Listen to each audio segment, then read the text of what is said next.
আসসালামু আলাইকুম রহমতুল্লাহি বারাকাতু। আজকে স্যামসাং 830 একটা ফোন, যেটা ডেট প্রবলেম ছিল।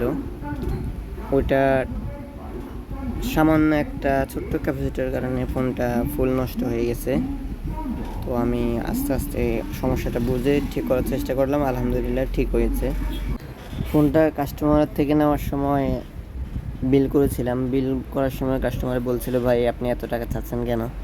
তার ওনারা বলছিলাম, এই ফোনটা ঠিক করতে যতগুলো পার্টস লাগানো লাগবে বা আইসি লাগানো লাগবে, যে কাজটাই করা লাগুক, আপনি ফোনটা ঠিক হওয়ার পরে আপনি আমার টাকাটা দিয়েন।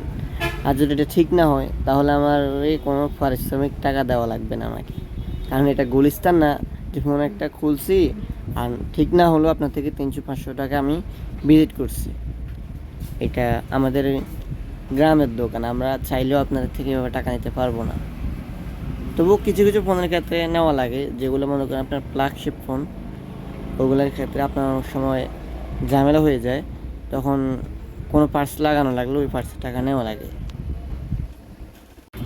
এটা বাজারের 2-1 দোকানে দেখাইছিল, ওনারা বলছিল এটা হবে না। আর আমি বলছিলাম, ভাই আমি চেষ্টা করব, আমার সর্বোচ্চ চেষ্টা দিয়ে আমি এটা চালু করব, আমাকে এটা বিল দিতে হবে। পরে উনি বলছিল, আচ্ছা ঠিক আছে ভাই আপনি করেন। আমি ওনার থেকে নির্দিষ্ট একটা সময় নিয়ে ঠিক করে রাখছি, আলহামদুলিল্লাহ। আমার খুব স্বপ্ন আমি বড় একজন টেকনিশিয়ান হব। অ্যান্ড্রয়েড, আইফোন এগুলোর কাজ সম্পূর্ণ শিখব। অবশ্য সম্পূর্ণ শিখে সম্ভব না, মানে অ্যাডভান্স লেভেলের আর কি। সবাই আমার জন্য দোয়া করবেন, আমি যাতে বড় একজন টেকনিশিয়ান হতে পারি, আপনাদের সেবা দিতে পারি। আল্লাহ হাফিজ।